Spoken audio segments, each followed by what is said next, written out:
501 Main Street, 5 o'clock PM. I need a roll call. Crenshaw, Here. Walker, Here. Mullen, Cackley, Here. Dade, Andrews, Here. Tillman, Here. Bryant, Here. Greenwald, Here. 2 absent, 7 present. Item number 3, now is the time and place for a public hearing on the proposed property tax levy. A public hearing notice was published in the Daily Gate City on March 20th, 2025. I am opening the public hearing at 5:01 PM. So thanks, everybody, for coming out tonight. We fielded a lot of questions about the tax notices that went out, so I just wanted to start out by answering a few questions up front and then invite anybody up to speak that wants to. So when we first sent these out, everybody flooded us with some questions about the percentage of change. And at the bottom of that sheet, it shows a 21.02% change. So a lot of people made the assumption that my property taxes are going up 21%. And that is not an accurate number. Celeste and I confirmed that with the Iowa Department of Management today. The way they derive that number is a formula based on the per 100,000 value, the tax rollback, which is a percentage that they give out every year, and then a mathematical equation that works into what your actual taxes will be increasing. So even though it shows a 21.02, there is no perfect way to reflect that because this is not an assessment year. You also all got your assessments in the mail, and that doesn't go in effect until next year. So the actual increase that we are looking at this year is a 7 to 8% increase. That's what our numbers showed, and we were able to confirm that with the Department of Management today that controls all this stuff. A little bit about the form itself. We have to submit that by a certain date with the state, and then once that form is submitted, it's locked for an extended period of time.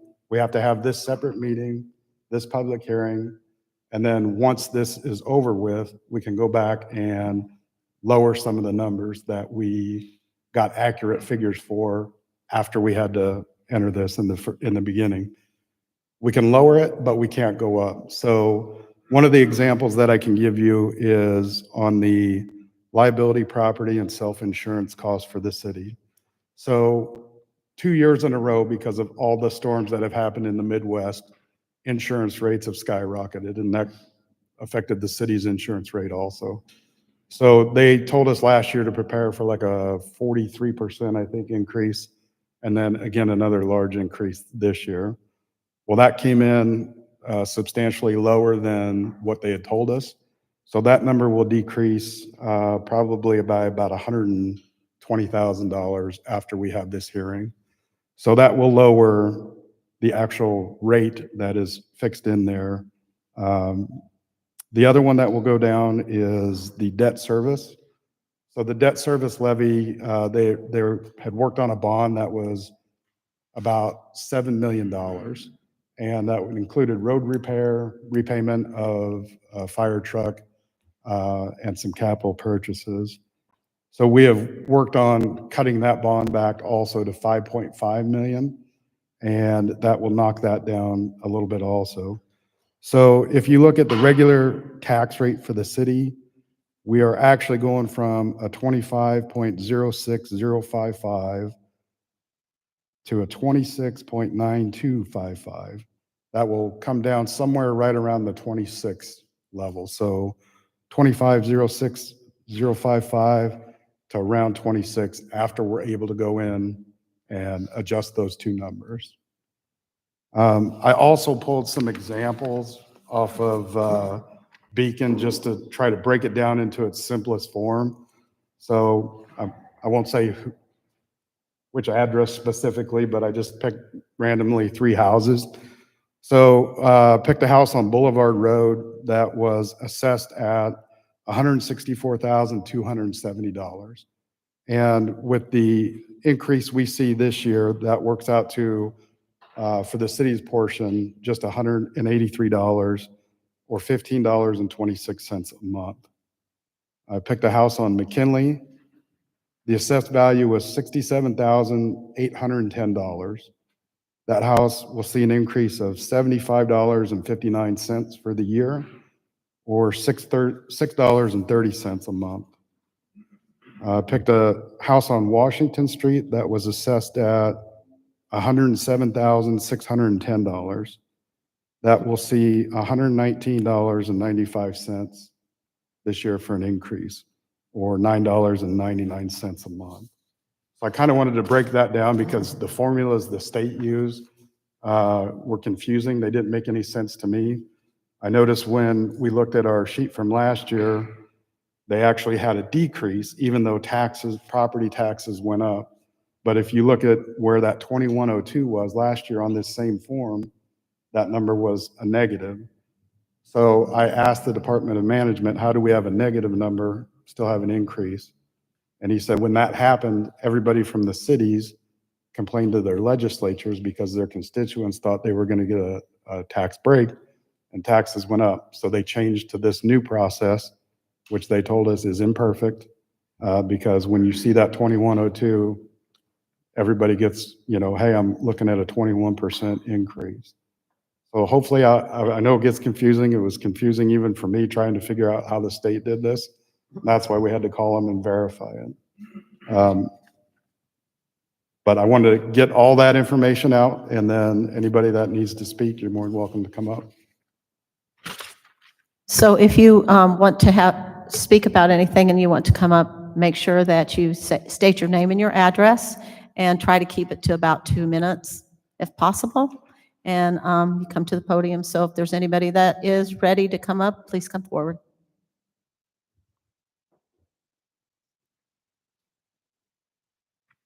Hi, I'm Terry Bracklesburg. I live at 3 Mishawaka. I spoke at all 3 of these sessions that we got this. This is one of the most confusing documents ever printed on paper. I kind of got in a couple minutes late on your conversation.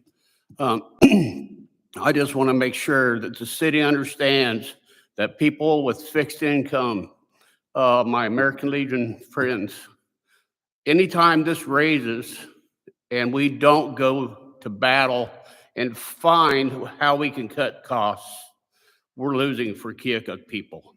We're losing for the elderly to survive. Something's going to give. Either their health care, their food, or even their home will go away. So we got to be very careful when we start raising things so much. We got schools going to be raised. County kind of where it's at. This is going to raise. Our our electric just went up. You all get that too as well. Our insurance are going up. We just got to be very careful that you got to do your due diligence. You make it the best you can make, and you offer us the best shot to live here in Keokuk and not deplete us and not make us want to run away to a different state. So, Terry, I'm glad you brought something up, because I want to remind everybody, Terry brought up that there are some tax credits or exemptions for people that are 65 years of age and older, for veterans, homestead owners, things like that. So make sure that you apply and are receiving all the exemptions that you're entitled to also. will them exemptions ever be posted up in the paper for people to read or online? I know so many people don't get the newspaper anymore. Yeah, I looked at Lee County's website, and they do have them listed. They are posted on Lee County website. Yeah. So maybe after this meeting and you write your thing in the paper about the outcome of the meeting, maybe you could put that at the bottom and let people know where to find it, because some people just don't know. Right. And one other thing, Terry, you brought up another good point, and I did see at the other meetings too. I know you did. So I'm glad you're here, but because you reminded me of this. So when the department heads were tasked with assembling their budgets, they were also tasked with reducing costs, making cuts, things like that. And that they've been doing that every year, I think, for at least the last 3 or 4 years. And they did it again this year. And then we went through them after that and made some additional cuts. So we are trying to be very cost effective on that. Our debt service is high because of our consent decree with sewer separation. We are in a period now where we will not be incurring those extreme costs for a few years while we are doing a study for the EPA first flush to assess a less expensive route to correct that sewer separation. So the issue. sewer got misused by ADM, is that what you're referring No, to? this is Not at all? yeah, this is a different topic, but Okay. it's sewer separation with, they call it combined sewer outflow. It has to do with sanitary sewer and basically storm sewer, rain runoff Oh, being combined and then having to separate them. I see. Yes, sir. But thank you for your time. Thank you. And keep working hard. I know most of you on the board, so put your best foot forward always for us. Thank you. Appreciate it. Thank you, Terry.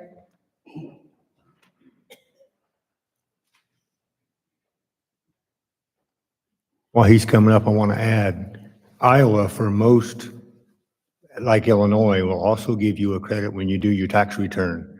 If you pay property tax and they list that on your form correctly, you will get a percentage of that taken off, and you'll get credit for that as well. So that's minor, but that is, every little bit helps. Kathleen Belmonte. I live at 224 High Street.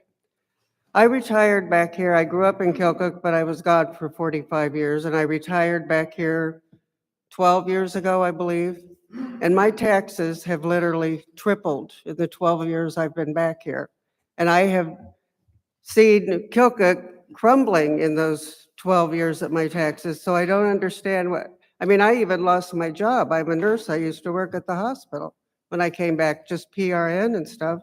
So I don't know, where is all this money going to that I'm paying out? I don't see, stores are gone, hospitals gone, movie theaters gone. I just see everything deteriorating, but to have your taxes tripled, my Social Security hasn't tripled, my pension hasn't tripled. So I don't know how people expect seniors to keep staying here. I'm like very close to contemplating moving because it's just really hard. So and I've written our governor, I got no answer.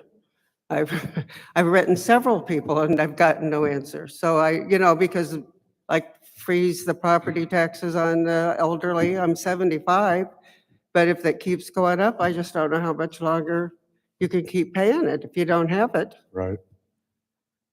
So I just wanted to tell you how I felt. Thank you. Thanks, Scott.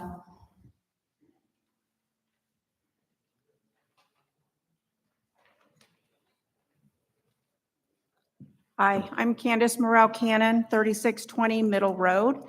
I've lived here in Keokuk since 1981. I've been paying taxes since 1986.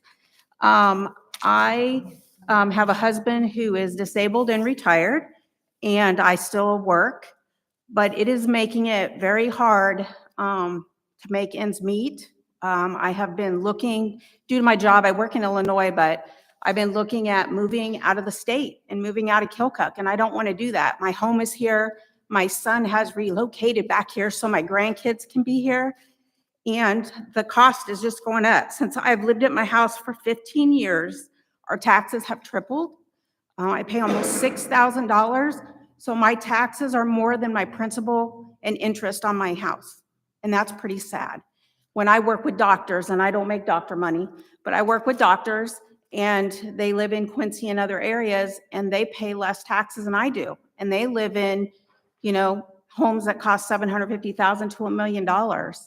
And the electric's up, and, all the other bills. I don't have city services. I only have city water because I'm in the last lane before the end of the city limits. We used to have, nice things to look at out in our area. The country club is overgrown and in a grassy field. I'm not on the riverside, so I don't have a river view. And I would like to see where my tax money goes. I think, we used to have a lot of people here. I think our population at one time was over 13,000 when I was in my 20s. And we've dwindled down, but we're still spending money like we still have 13,000, population. And just want to give my 2 cents. Thank you. Thanks, Candy.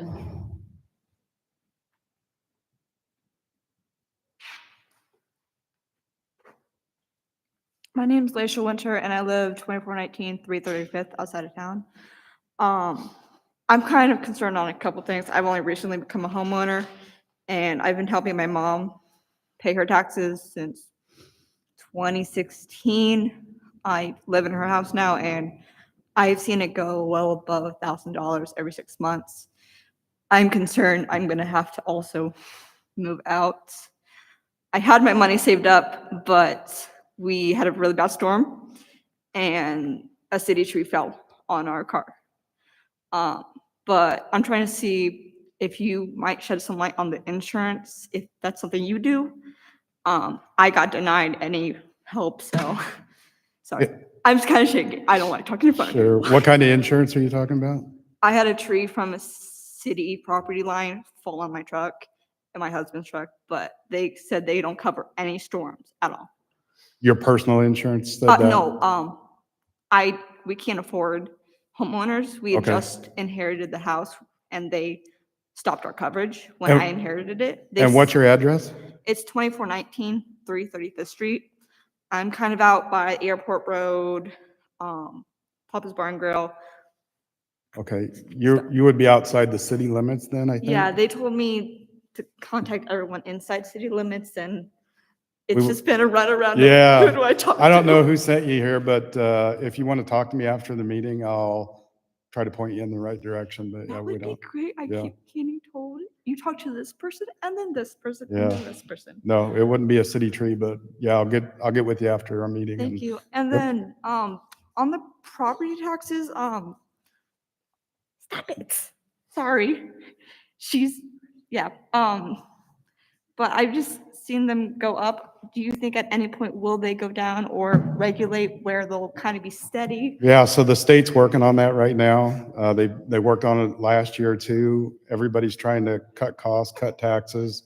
I don't know where that's going to shake out. They've got a lot of work ahead of them yet, a lot of discussions to be had. So I couldn't even begin to guess where that's going to end Okay. up. Correct me if I'm wrong. I thought I heard something about Kim Reynolds passing a bill to regulate or lower the taxes, and I'm still seeing them go up, or am I just misinformed? No, they have been doing that. They're working on it again. So that's definitely correct. Okay.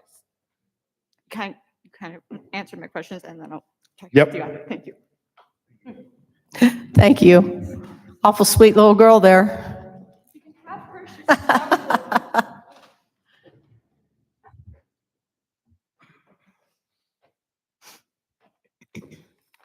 My name is Bonnie Evans, and my parents and I moved in just a couple years ago, 504 Orleans Avenue, and we bought our place for about $155,000. It's now being assessed for about $142,000, which is less than what we bought it for, and that was in February of 2022. And I went and applied for a Homestead Act, which was supposed to reduce our taxes by 50%, but they told me I'd have to wait 2 years. So that 2 years will come up this September, and my mortgage is $599.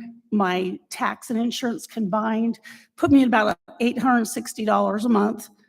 And then I was gonna have to wait for that 2 years to get the reduction on the taxes. So next year comes around, and all of a sudden it comes in at $1,100. So it jumped from $860 to $1,100 a month for the escrow.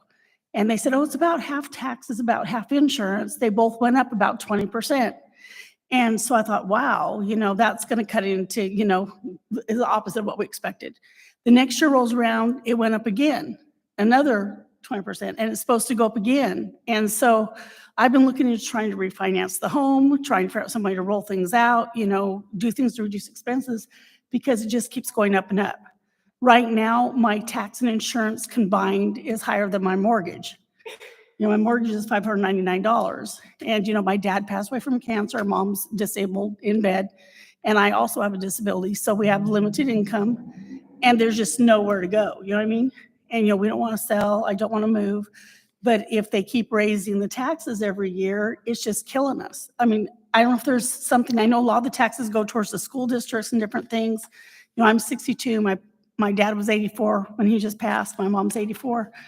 I don't know if they'll be able to maybe get a reduction for people who are older, who are on disability and retirement age. You know, that their kids are already graduating. You know, I've got 18 grandchildren, you know, but they don't go to school here. You know, they're all spread over the United States. But, you know, it's a rural area, and we're here because we want to be here. But I just can't keep getting it 20 to 30% increases every year. It's just, and then the insurance company copycats. So when I just got, this is what also kind of scared me. I just got my real estate assessment notice, and they're assessing it for less than what we paid for it. 10 grand less. So I didn't get a higher value for the home. So when I went to refinance, they said, gee, you have no equity. Because if you try to refinance this, it's being appraised at less than what you paid for it. So if I'm getting appraised and I'm not getting the value to accommodate the tax increase. You know, you see what I'm saying? Right, yeah. And so it's just putting us in the hole further and further. And that's what I'm hearing from everybody around town in the same situation, is just that, you know, we just don't have enough money to pay for it, especially if you're older and on a fixed income. You know what I mean? I'm doing early retirement because I have a disability and to my low back, and I had a stroke. And my income is $900 a month. So if my home is coming in around $1,500 a month, and it's half of it is tax and insurance. So I just kind of wanted to put that out there, just an idea of maybe giving a break for people who are older, who or their kids are already raised and gone, and maybe tax them a little bit differently. Or I feel like I can't cover the whole issue, but I can definitely cover the idea that my taxes went up, but my property value is less. Right. You know, and plus it's went up the last year and the year before, and then again, it's increasing. I haven't even got the bill yet for the increase for February. And you are right. We do pay Keokuk residents, Fort Madison residents. We also pay county taxes too. So those did go up every year, I think, along with ours a little bit. The school district, we do pay those taxes also. But like even the Homestead Act at a 50% reduction, if they've raised it 20 to 30% each year, like I looked it up. Have you looked at just a regular disability exemption? I know there's a veterans disability exemption, but I'm not sure if there's a I didn't regular have one. enough earned income credits. What I did is I got an early retirement based on disability, and they only pick one. You don't get, you Okay. can't get Social Security disability and early retirement. You get whichever one is higher. And they basically said, based on the disability, I get early retirement. But I'm on a fixed income, and my Sure. mom could pass at any time, and she's helping, but my dad's already gone. But just for an example, it says there was an increase of 38% in 2024, an increase of, no, I guess it was 32% in 2023. I talked to my banker, and I have not got my bill yet for this last increase. So I'm already, you know, like I said, I'm already at double what doubled my escrow. So I won't take up too much of your time, but I just wanted to put that out there, that Sure. that's kind of the situation, or maybe an idea of how to help with the people who are older, disabled, or elderly, who are not in the same price bracket, or don't have the same ability to earn wages, and don't have a double income family. Thank you. Thank you. Anybody else?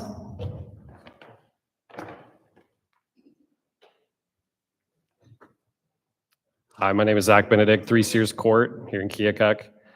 I wrote what I wanted to say to keep it concise, so I'm going to read. As you know, times are challenging for many families. Rising living costs, economic uncertainty, and other financial burdens have made it increasingly difficult for homeowners to manage their expenses. We're hearing that over and over again. The proposed increase in property taxes further exacerbates this situation, causing undue hardship for those who are struggling to make ends meet.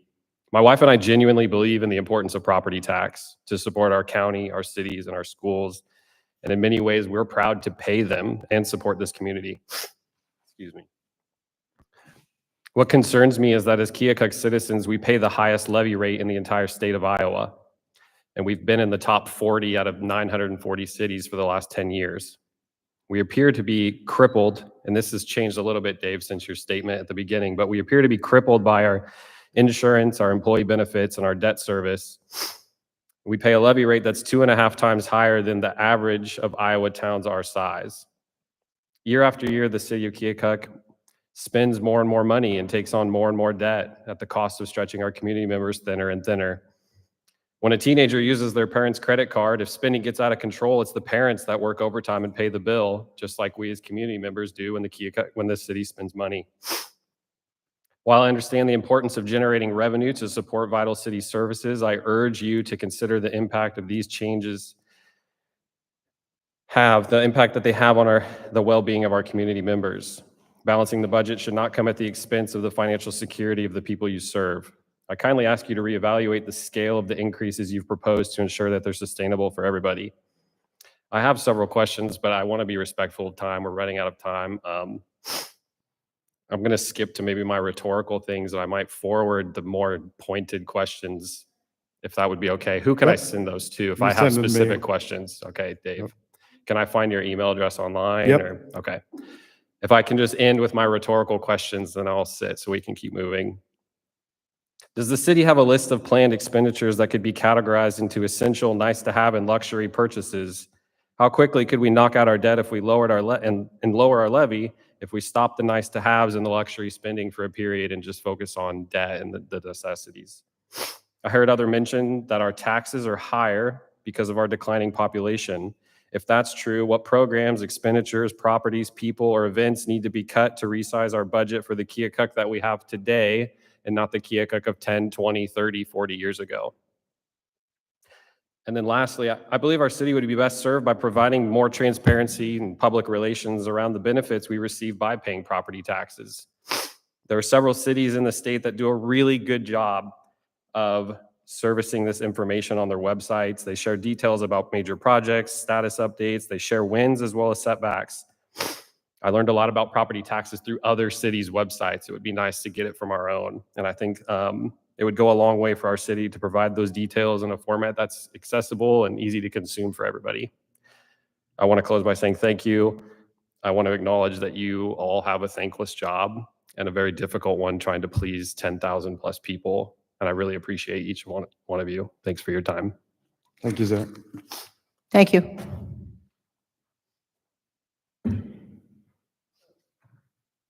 Anybody else? Stacy Jones, 1417 Palin. What my house is valued at, I would never be able to get that out of it. And where it sits, the sewer is clay tile, so it's collapsing. And so to replace it from my house would be to the middle of the street of 14th and Palin to replace it.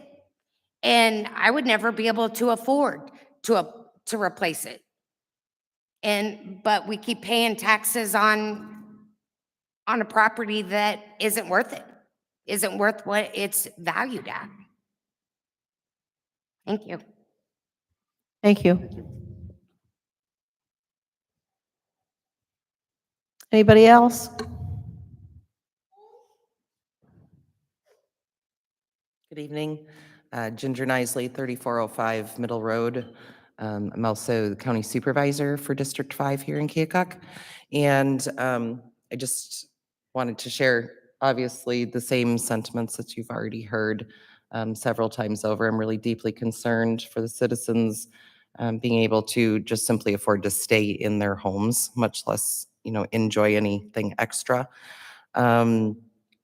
And I've spent the first 3 months on the county board scrutinizing each and every line item. I've had department heads tell me week after week after week, geez, nobody's ever asked us these questions before, because I'm questioning everything.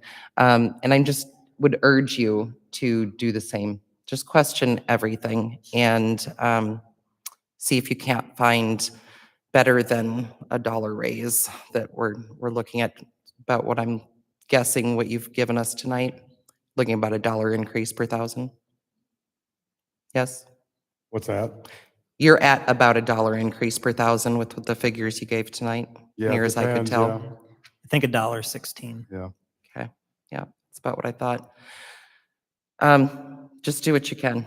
Please meet us halfway. Thanks.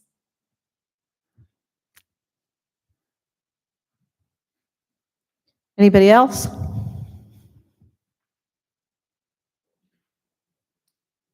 Okay.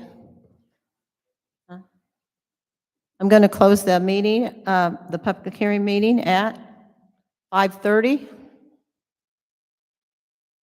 Do I have any further discussion? City Clerk, any written comments or objections that have they been received?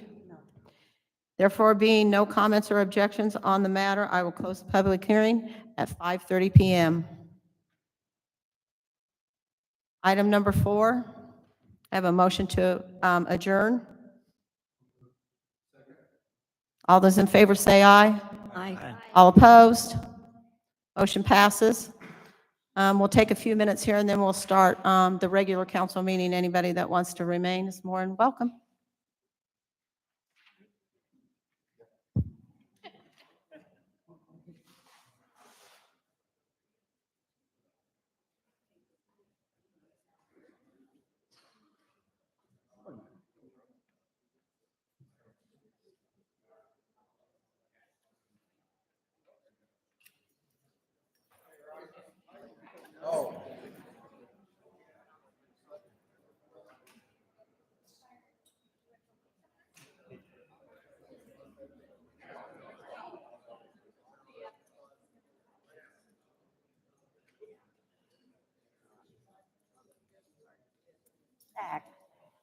Thank you for your comment.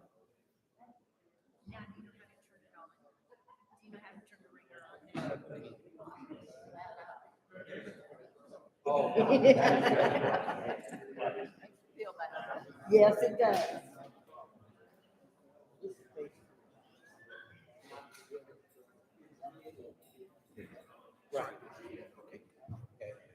Oh, you broke my leg.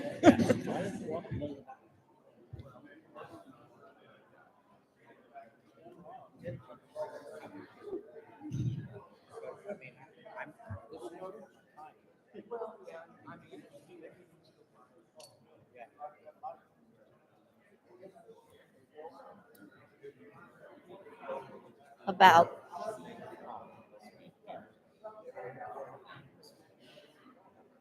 Oh, yes. Gary sent me some stuff.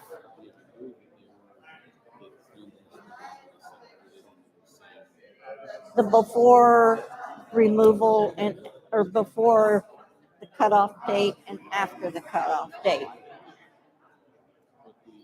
There's 2 different funds.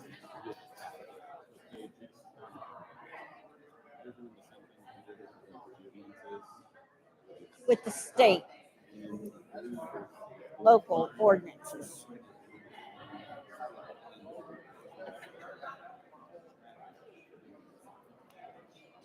I don't think it's divided. I think it goes into the one that was after the most recent, yeah. Yeah. Jim Stephan posted the pictures of them taking it. Yeah. Yeah. Yeah.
Narrow remit two.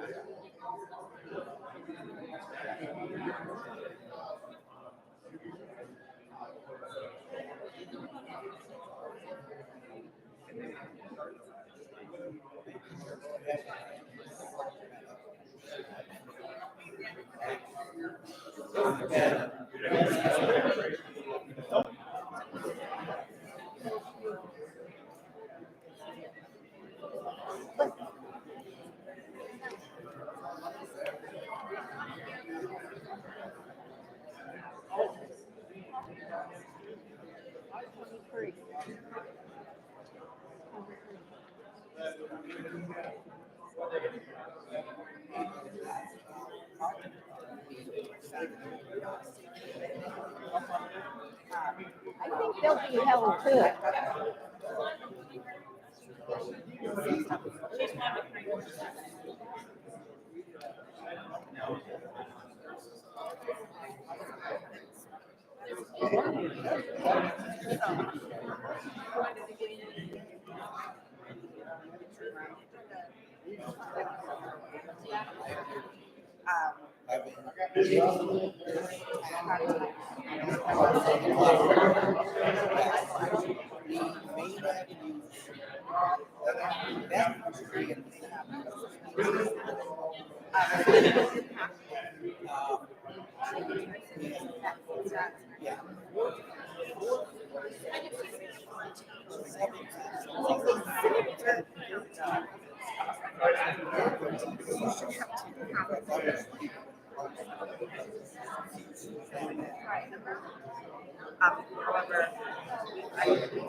I tried to do that before the meeting. I'm sorry.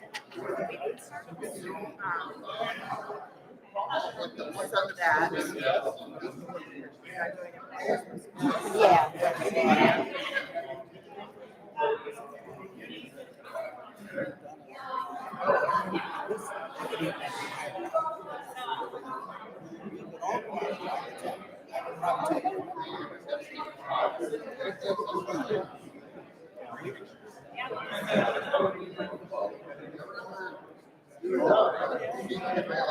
Firemen and policemen could tell you exactly what.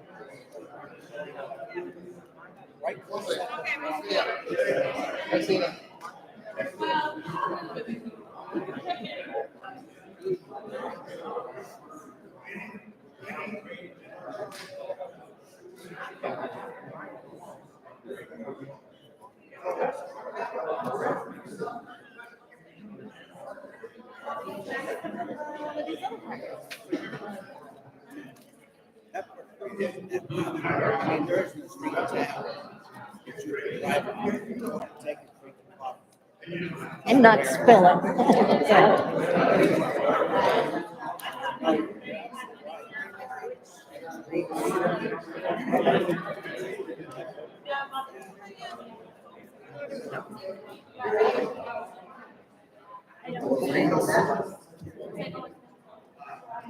Here's another.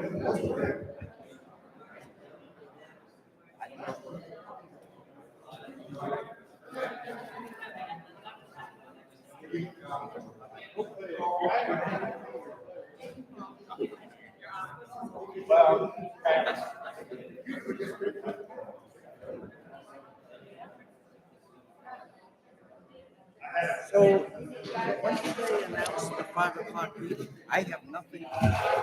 Oh, yeah, you do. Yes, you do. It was sent with your agenda.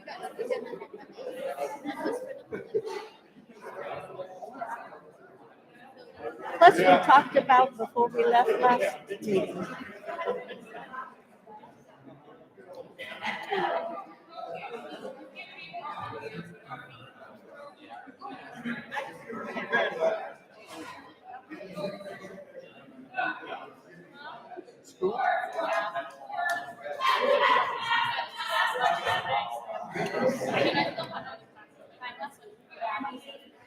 Ready?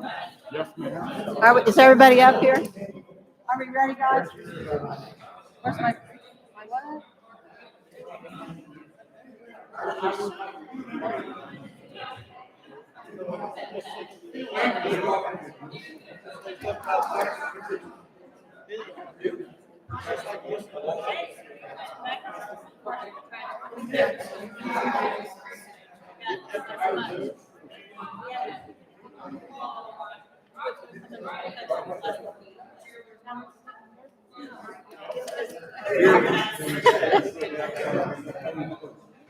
I know, pretty crazy, huh?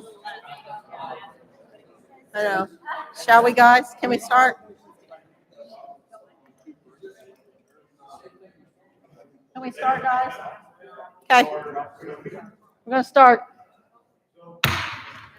I'd like to call to order the City Council meeting, April 3rd, 2025, 501 Main Street, 5:30 PM. Can we stand for the Pledge of Allegiance?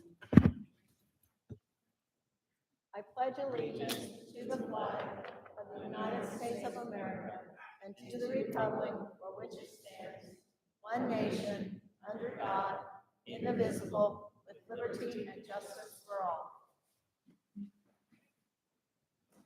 May I have a roll call?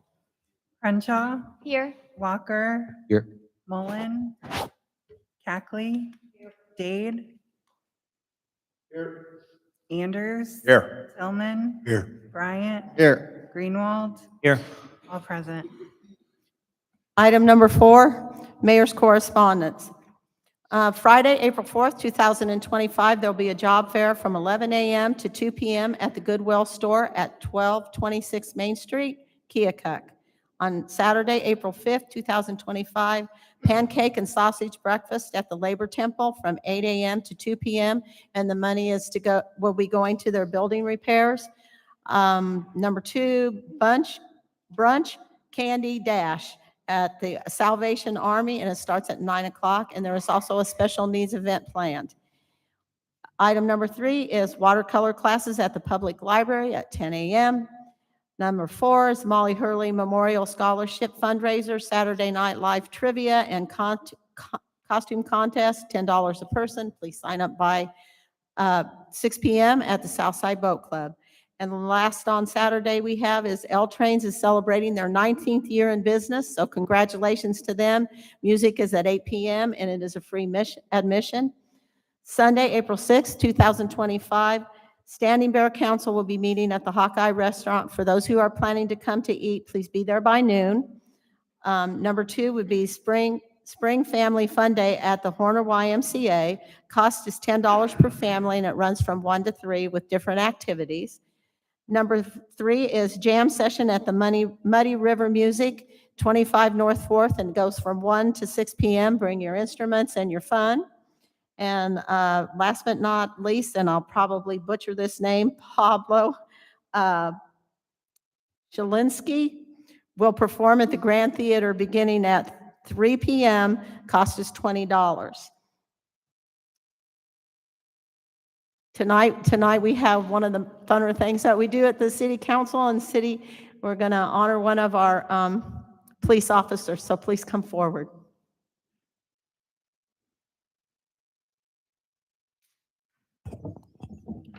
Evening. So each year, we ask our command staff to nominate an officer to be recognized for their exemplary service. Some of the qualities that result in a nomination include, but are not limited to, exceptional job performance, community engagement, commitment to public safety, professionalism, critical thinking, teamwork and collaboration, leadership, dedication, adaptability, and preparedness. I'm pleased to announce that Officer Shao has been selected as our 2024 Officer of the Year for his dedication and service to our community and department.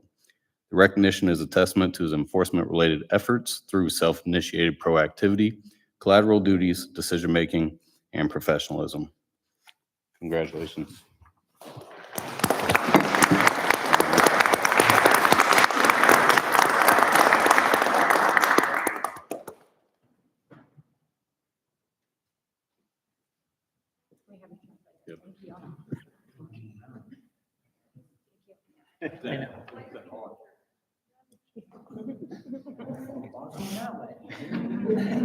Congratulations, Mason. Good job. Tonight, we have a couple of ladies visiting us tonight from Domestic Violence Intervention Program, and they're going to give us a little bit of information, and then we're going to do a proclamation. So Alta, would you please come to the podium? Hello, thank you so much for allowing us to be here this evening and share a little bit about the work we're doing. On October 1st of 2024, DVIP, Domestic Violence Intervention Program, took on sexual assault, sexual violence victim services from RVAP, the Rape Victim Advocacy Program. I have shared information with you all, but just to highlight a couple numbers or clarify them. Since from October 1st to December 31st, so in those first 3 months of our programming, we've served 58 sexual assault, sexual violence clients, individuals. The important thing to note is that is not all in Keokuk. That is for our entire service region. We actually serve 8 counties throughout southeastern Iowa. As I've been doing these proclamations the last couple weeks, that is people get concerned, right? That is the number for their community. And as it is early in our tracking and data entry process, we don't have the specific numbers for each city at this point. When I come back next year in early April, I will have your specific city number available to share with you. We have had amazing support from the communities that we serve and victim survivors reaching out for support. I have Macy, who actually is our Lee County advocate for sexual assault services with me today. Do you want to say anything? She's new, she's training. This is her first proclamation. So you can ask all of the hard questions and I'll have her answer them all for you. But I'm happy to answer any questions that you guys might have about our services or the work we're doing. No? Excellent. All of our services, just like with domestic violence, are free and confidential. We work with law enforcement, we work with other community partners, CPPC and different referral systems to get victims the services that they need. However, that does come with a cost. Victim survivors often have to have their clothing kept as evidence when there's a sexual assault. And so we provide them with something to wear home from a nurse exam or any of those types of experiences. We also provide snacks and food for them. Exams can take anywhere from 4 to 8 hours for a sexual assault exam. And so making sure they have some support in addition to foods and those types of things. Yes, I saw a question. We have a transitional space, a transitional home here in Keokuk. We have one in Burlington, and then we have our emergency shelter with the 24-hour surveillance and all of those things in Johnson County. So yes, it is at an undisclosed location. We have often sort of families in one, individuals in another, and then a variety in the larger space. As I was saying about the items that we need, the items we provide for free to victims, we are doing an event called Shop for Survivors. That will be at Hy-Vee and Fairway stores throughout our service region, including here in Keokuk, and that is on April 16th. It is a really fun event with a chance for you to meet different advocates that serve the community, as well as buy a couple items off of our shopping list. And when we collectively put all of our stuff into one place, we're able to provide a lot for victims. So just wanted to draw your attention to that. And then an event on this Sunday in Fort Madison that is the Stretch for Survivors. It's a yoga glow fundraiser event. So lots of fun things to do to celebrate the resiliency and the hard work that's done. Any other questions? Any more questions, guys? No? All I see are 800 numbers. Do you have any local affiliations? So yeah, like I said, Macy does serve here. We also have a DV advocate that serves Lee County specifically. We use the hotline number because we do let them sleep.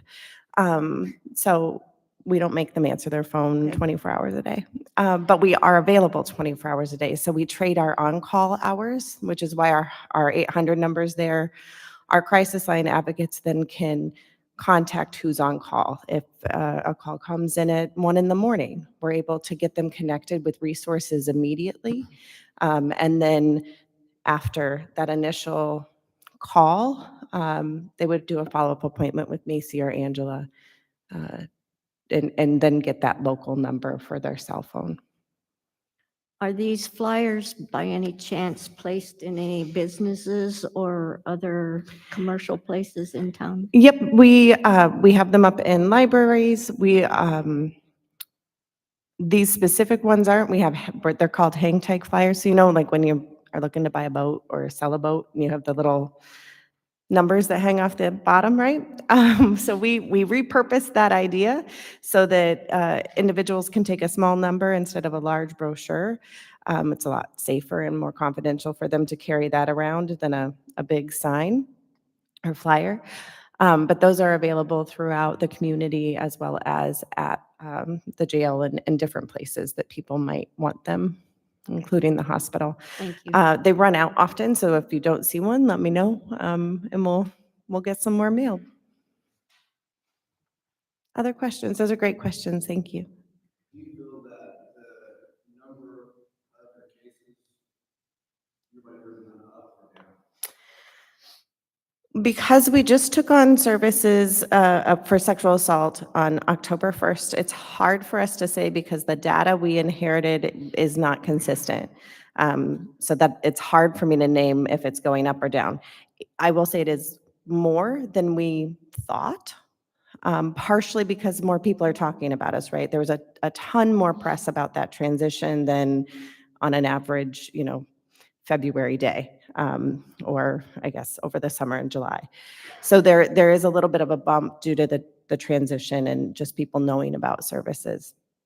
We do expect to serve about 700 individuals throughout our 8 counties with sexual assault services programming alone. We served 2,600 individuals in our 8 counties with domestic violence services last year.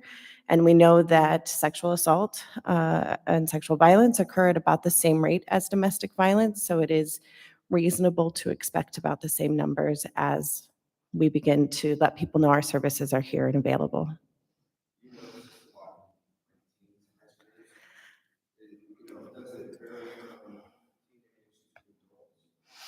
It's pretty consistent, right? And it's regardless of age or economic levels or gender, really, right? Like it impacts everyone.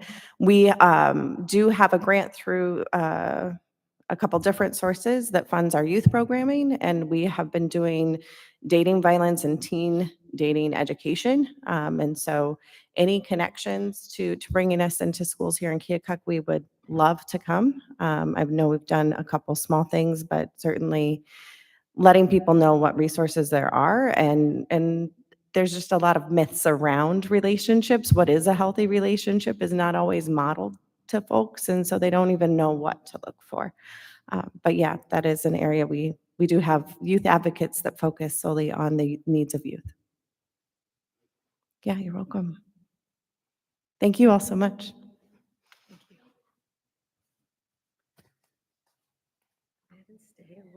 Oh, perfect. Yeah. All right. Sexual Assault Awareness Month, April 2025. Whereas sexual abuse, sexual violence, and stalking affect anyone, including children, causing low-term physical, psychological, and emotional harm. And whereas every 68 seconds, an American is sexually assaulted, and every 9 minutes, the victim is a child. Whereas approximately 70% of the people affected by rape or sexual assault experience moderate to severe distress, a larger percentage than for any other violent crime. Whereas sexual violence in rural communities exists as a hidden, silent, and often unrecognized crime that is often underreported. It's widespread and affects every community member. And whereas through the inspiration, courage, and resilience of the people affected by sexual violence, our communities are learning to better respond to life-changing impact of sexual violence on individuals through systems and in the community. And whereas the domestic violence Domestic Violence Program has worked to end violence and abuse for more than 45 years through the collaborative partnerships of staff, volunteers, local municipalities, criminal justice, health and human services, faith communities, business leaders, and private citizens. And whereas our communities' achievements should be commended, and we must continue our commitment to respect and support those affected by sexual violence and to prevent further violence in our community. Now, therefore, be it resolved that we, the city of Keokuk, Iowa, Lee County, Iowa, do hereby proclaim the month of April 2025 to be Sexual Assault Awareness Month. In the city of Keokuk, Lee County, Iowa, we urge all people to work together to eliminate sexual violence and sexual abuse and stalking from our community. Signed this third day of April 2025 in the city of Keokuk. I, Kathy Mahoney, the mayor of Keokuk. Thank you very much, guys, for coming. No, I don't.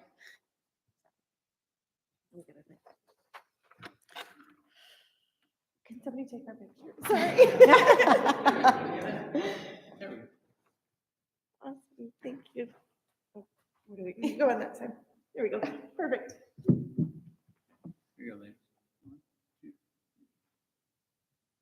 Thank you so much.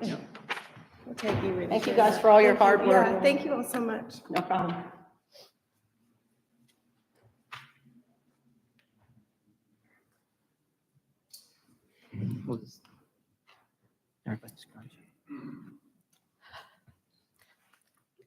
Okay, guys, before we go to citizens' request, I'd just like to say a few words. This week, we lost a great person in our community, Joe Schumann, that has been very faithful in the city of Christmas, and we just want his family to know that we are thinking about him and thinking about them, and our prayers go out to him. Again, what a great man for our city and a great man for the city of Christmas. And last but not least, shop local. Item number 5, citizens' request. If you have anything you would like to speak to us about, please come to the podium, take a few minutes, state your name and address. Item number 6, consent agenda. Minutes of the regular city council meeting and council workshop of March 2025. Special event permit for Ram Park Pavilion Commission, pavilion-sponsored concerts for the 2025 season, requesting permission for BYOB at these concerts. Special event permit for Crossview Church Egg Hunt, Saturday, April 19th, 2025 at 7 a.m. to noon in Tumulty Park. Special event permit for J&M Displays Incorporated, City of Keokuk Fireworks, July 4th, 2025 at Rand Park at 9:30 p.m. I need a motion to pay bills and transfers listed in registers number 5464 and 5465. Do I have a motion to approve the agenda, including the consent agenda? So moved. All those in favor say aye. Aye. All opposed? Motion passes. Item number 7, now is the time and a place for a public hearing on the proposal to enter into the development agreement with ATTH Group Incorporated. A public hearing notice was published in the Daily Gate City on March 25th, 2025. I am opening the public hearing at 5:59 p.m.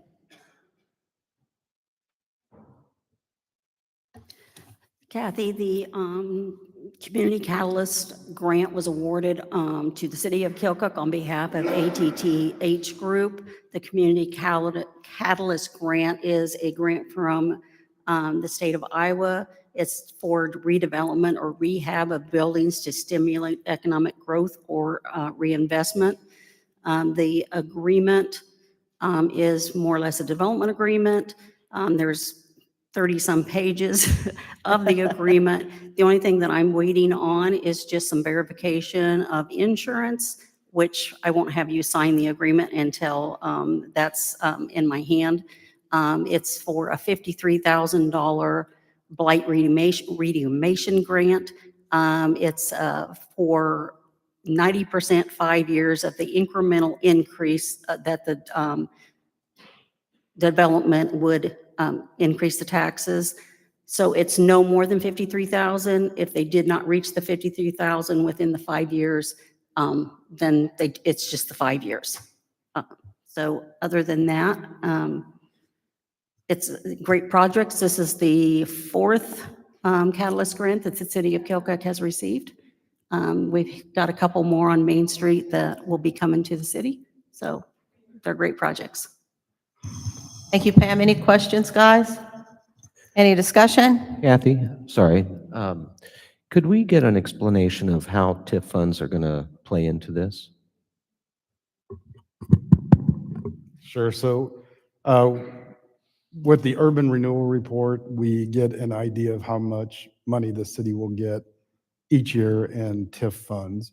So we just worked on that, and I think it was 1.6 is the estimate, 1.6 million. So the last couple of years, we have, because of that debt service increase that we've seen, we started applying as much of that TIF money to the TIF applicable debt as we could to drive down that debt and drive down that tax burden, right? So there will be money left over from that to cover these rebates, because this isn't the only tax rebate we have. So we can use the TIF funding to cover the difference on that also. So how many do we have already? Like 4, I think, out there? So, and I don't know if you're asking per se that, but the taxes are paid by the property owner, and then 90% of that is rebated, and that's after all the county, city, school. You take all the tax levies off of that, or special, like IPL. There's several different things that you subtract from the actual tax levy. And then you take that 90% of that and it goes back. So we just did one for, the vet. So their 6 month, it was like over $7,000. They got just a little over 5,000 back of that. So that's for a 5-year period. And then the city and the other taxing entities will then get the full amount of those investments.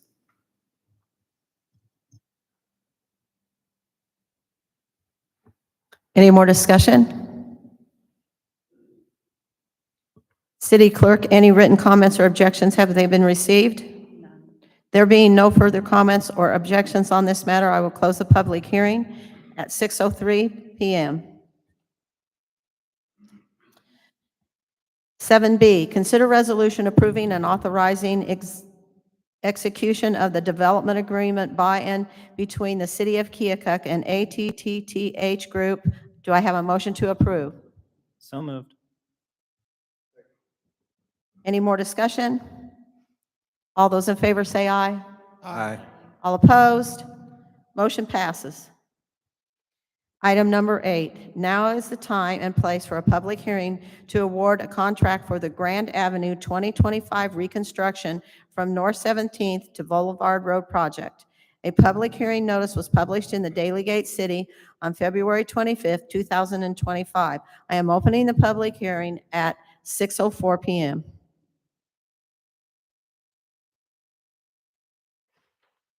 Bids were received on March 26 for the Grand Avenue reconstruction project. The project will reconstruct Grand Avenue from North 17th Street to Boulevard Road.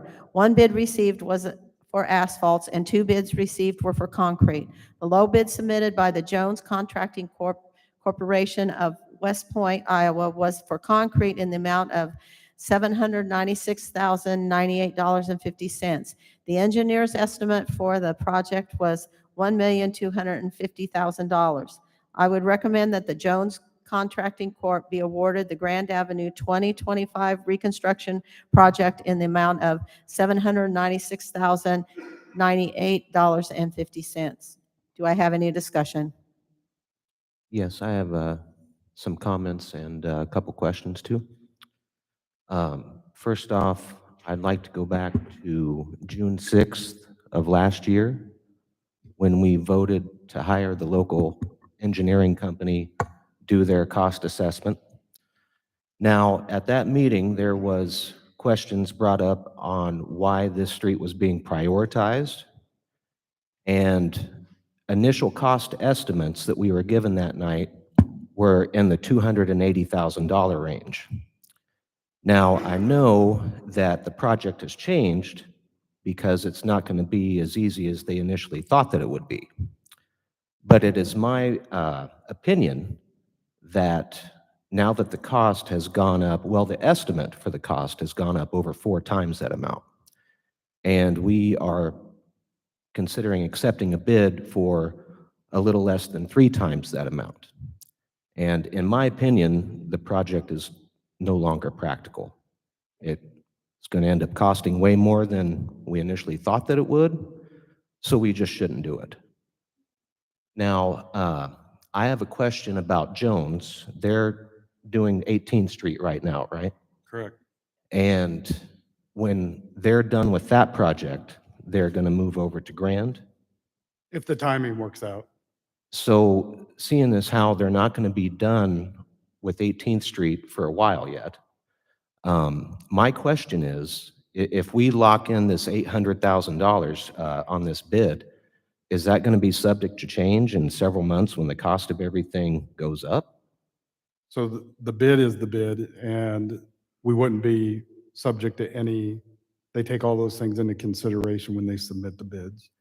So if this is approved, we wouldn't pay any more than the 796. We should not unless there's a change order or something like that, which is, my experience has been very common. Councilmember Cackley was asking me, was that this week or last week we were talking about the change orders on 18th Street. So we went back and looked at those, and like so far on 18th Street, the change orders are about $40,000 over the initial cost out of 3.4 million. But we won't know until everything's complete because there'll be some rebates and there'll be some change orders also. So we don't know exactly where that shake out, but the potential is there. Well, I would like just to reiterate what I said 10 months ago, which is I believe this money should be spent, would be better spent on the highest traveled streets that are in the worst condition. And in my opinion, this project does not qualify either one of those.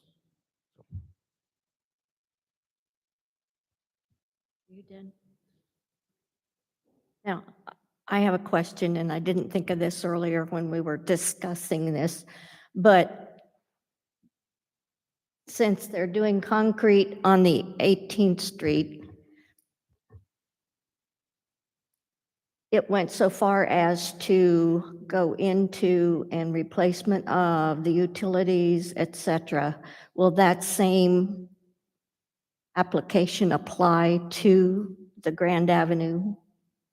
No, that was discussed during actually one of our 18th Street meetings last Friday.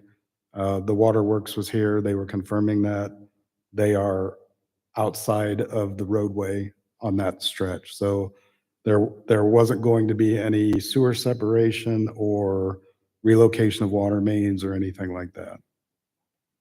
Okay, I thought in a public works committee that there had to be different construction for drainage off of Grand Avenue. There are some, I think they call them cutouts for storm sewers that are already Right. there. So there is work on there, but that's all included in the It's bid. included.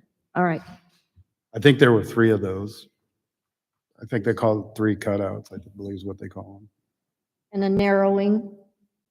Yes, there would be a narrowing on the riverside due to the driveways, sorry about that, that come into the roadway there. Right. Okay, thank you. Any more discussion? I have a question.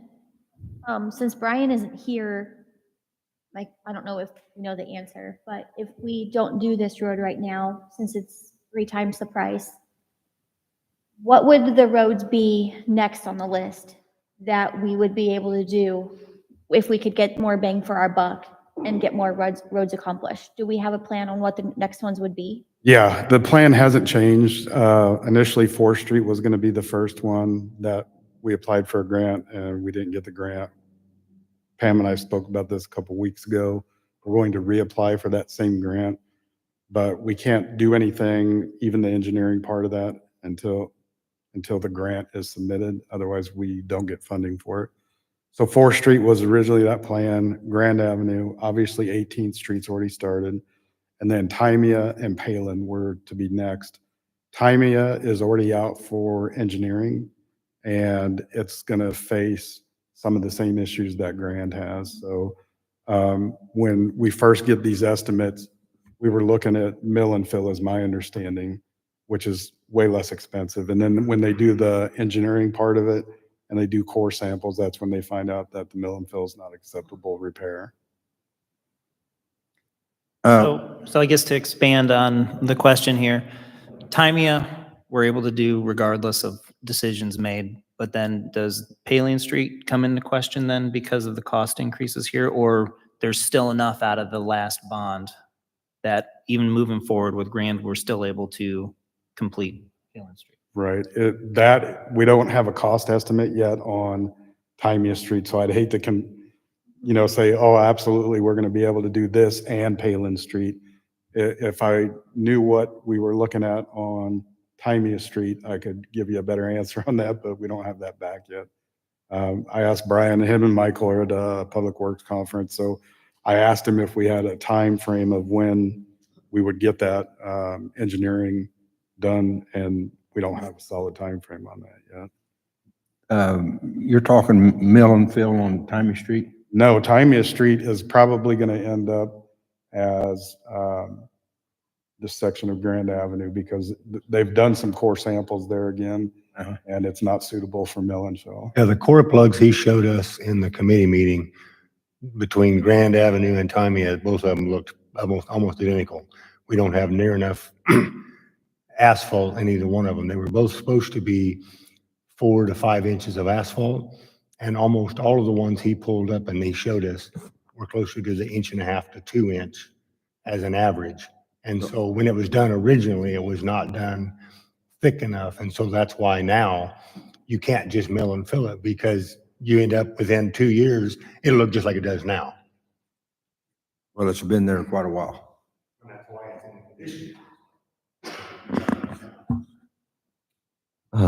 Pam, I have a question. Sorry. Now that we've reapplied for the grant for 4th Street, are we looking at another 10 months going by before we know?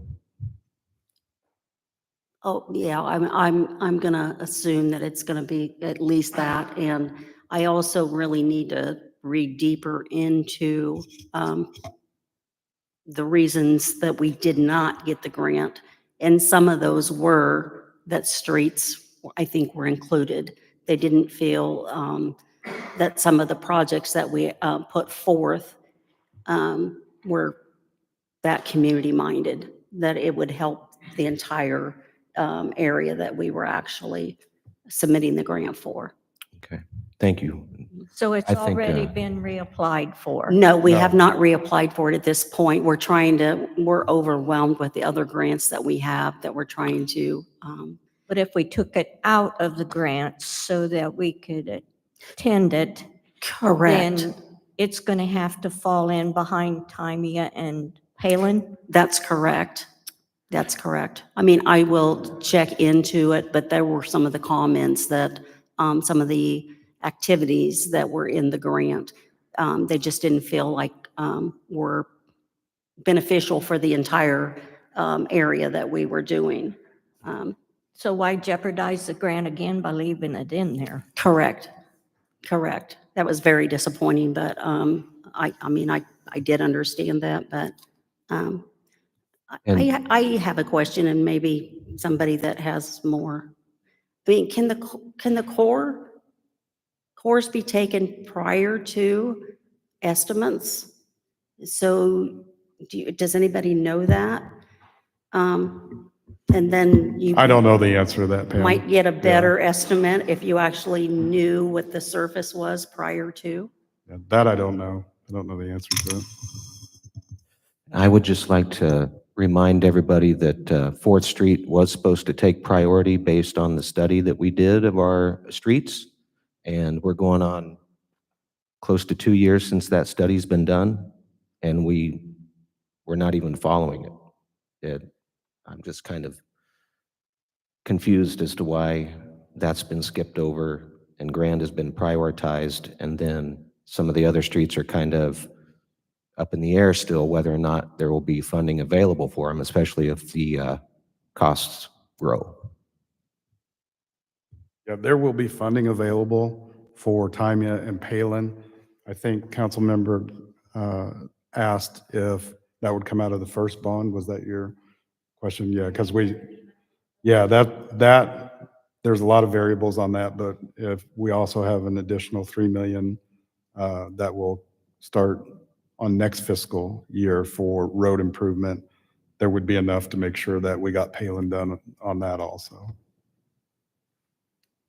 What does it look like, Dave? Because, we were just talking tax levies and all that. Any estimate on the impact of that 3 million for roads when we look at the tax discussion that we had previously? Yeah, there is a slight impact this year. It's not a tremendous amount, but it will take our rate. If you recall what we were looking at for this next proposed levy, it was 26.92, I believe. I'm not looking at my sheet here. And if we reduce that roads down to 3 million and everything else, the overall bond, we see a slight decrease. If we took out the entire 3 million, we won't notice a big decrease this year because those bonds are light in the beginning and heavy on repayment towards the end of that life. So you wouldn't notice a big difference here. And I think the strategy for that is to let older bonds fall off as you're paying lighter on the newer bonds. If that makes sense. Is that confusing or? Okay, wasn't sure. No. So I don't do a great job explaining it all the time, so I want to make sure. I guess the root of the question is the feasibility of us having another bond for streets based on everything that's come up. And I know the citizens have said time and time again that streets is their priority, and that's why the council has also made it their priority. So if the council feels confident in moving forward with that next batch of bonds for streets, what is the next wave of road plans look like? Is it something where we would bump the Grand Avenue out of this current one to make sure that Tymie and Palin and 4th are able to get accomplished? And then we look at what that next wave looks like, if Grand Avenue's in it or not. But then also I know that with the quote that we got from Jones, there were some factors of time that were included in there, being an early bid and the fact that they are already working in town, so it's easier for them to shift. The engineers thought maybe we ended up getting a better price due Correct. to some of those things, which if we delay it a period of 1+ years, no guarantee that it comes in at 700 or just below 800 versus 1.25. So those are all things, I guess. How long is their bid good for? I think it's only good for the end of that project. We either award it or we don't. And then if we don't award it, we have to rebid it again. So if we tabled it tonight and then we did some work with Brian on a road plan or try to get a better idea, and then we talk about it at the next meeting, would we still be within our timeline? That I don't have a good solid answer for you. Because I don't like being pressured into making a decision now Right. because of the bid.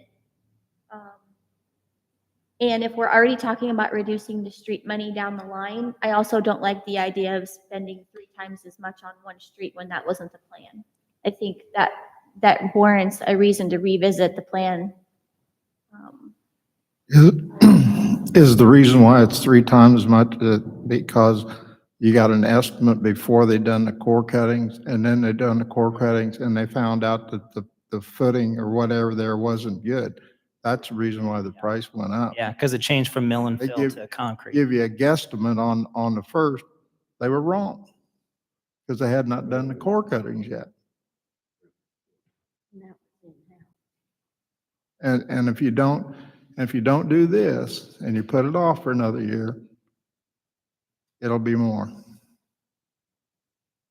So, and Palin Street, we mentioned that the 16th and Palin, that water problem there is going to have to be addressed and have to be researched before they start digging in there, or there's no use of doing that intersection with that water. Yes, I agree with you. I think that and several other places in town, they actually do require an engineering solution before we, Sure. put a street over them. So whether it be a sump pump under the ground or whatever the case may be, that solution has to North Fourth be come up with, years ago, and it was no more than done. It was just milled off and cap put on there, and they no more than got that done, and the road started separating. Well, and I see they paved the bad spot over there on Fifth Street, but I mean, that whole street right over there, you can barely call it a street anymore. It's completely deteriorated. Yeah. It's not a permanent solution by Now, any that needs some research on there too, because that, I don't know, years ago, that did not do that water coming out of there. What's our final deadline for setting the exact amount for the upcoming bond? Yeah, I'm going to try to have a meeting with the council next week to go over revenues, hotel motel tax, and then the state report. So we are prepared to pass our budget at the meeting on the 17th. I know it's short notice, but we were way behind and we've been working very hard to get caught up. I think Celeste had the expenses done when everybody came before you. As a council, we've gone over them again and finalized them. She had the proposed tax levy done before I even came in. So yeah, we need to get that done next week. I'll hopefully get a date to you either tomorrow or first part of next week, trying to schedule that meeting. So yeah, we should have all that stuff finalized by next week. Any more discussion? City Clerk, written comments or objections have been received? There being no further comments or objections on this matter, I will close the public hearing at 6:23 p.m. Item 8B, consider resolution awarding contract for Grand Avenue 2025 reconstruction from 17th Street to Boulevard Road project. Motion to approve. So moved. All those in favor say aye. Aye. Aye. All opposed? No, No. might need a roll call on that. Did you get that, or do you want to? Okay. Crenshaw, Walker, No. Mullen, Cackley, No. Dade, Andrews, No. Hillman, Aye. Bryant, Aye. Greenwald, Aye. 4 ayes, 5 nays. Motion doesn't pass. Item number 9, consider resolution allowing the mayor to enter into a financial service agreement with Piper and Sandler Company with respect to the issuance of the general obligation capital loan notes. Do I have a motion to approve? Second. Any more discussion? I'll give you just a quick update on this. This was something that slipped through the cracks. This should have been done back in, I think, January. It deals with the bond that was up to 7 million and now is at 5.5. This is common practice that we always enter into this agreement with Piper Sandler before we issue that. And then once we get through the bond next week, we'll do another bond hearing with the exact amount and the items in it. Any more discussion? All those in favor say aye. Aye. All opposed? Motion passes. Item number 10, consider resolution approving agreement for firework display with J&M Displays. Do I have a motion to approve? So moved. Second. Authorize the mayor to enter into an agreement with J&M Displays for the 2025 Independence Day fireworks display that will be held on July 4th, 2025, and a makeup date of July 5th, 2025. Do I have, all those in favor say aye. Aye. All opposed? Item number 11, do we have any council liaison reports?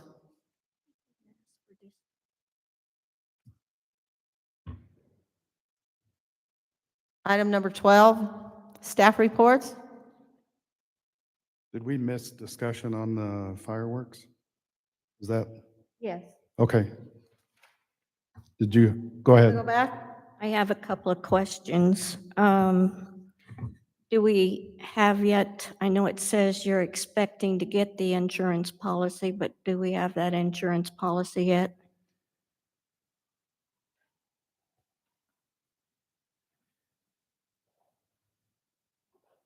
This is just the agreement.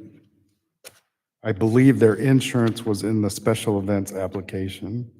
Let me go back to that. Okay, I'll have to go back and look. Yeah, I did see their insurance somewhere, so let me see if it's back there. And then while you're looking, Yeah, their insurance is in the all right, I'm special event sorry. application. Usually, every year, there's an appeal through the water bill for donations for the fireworks. I'm wondering what the past donations have added up to that can be expected to help offset our $10,000. Yeah, it's usually just less than half. I think I looked at a couple years of that. Do you have any better recollection? Yeah. Sorry. Yeah, I saw one that was like 4,700. I think I saw one that was like 3,200. They were kind of all over the place. Thank you. Sorry about that, Dorothy. We don't have to vote again, do we? I didn't think so. Okay. Item number 13 is new business.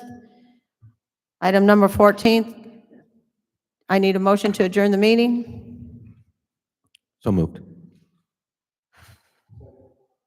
All those in favor say aye. Aye. Aye. All opposed? Motion passes, meeting's adjourned. You guys want to go right into the workshop? Might as well. Let's go right into it. There's only one thing on it, guys. Pam was leaving. So I think about a week or so ago, Annette and Pam asked about just passing a resolution allowing like one pool filling a year because our code allows for 2 months. And then last year we had 4 separate requests for like new construction or storm damage or, yes. And then refilled it. Yeah, so we were just thinking that we could simplify that language, that we just say basically something to the effect like you get one pool or sewer credit for pool filling per year or something like Per that. calendar year. Yeah, Instead of that 2-month window with an appeal. So right, there's and then having to come back and do 3 or 4 more throughout the course of the year if the council's in agreement with that. So are we still leaving an appeal in, say they use the credit for the first filling, but then they have Something something like a happens. tree falls through it, they have to build a new pool, they fill Sure. it back up. Is there still an appeal? I'm sure we could include that type of language also. It wasn't.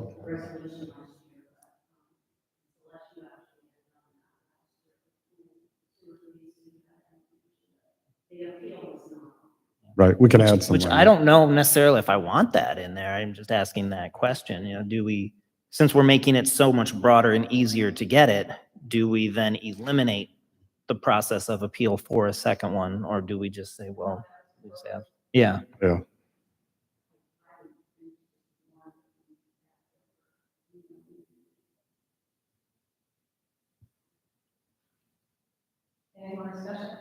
Any more discussion? Then I guess we're all free to go home.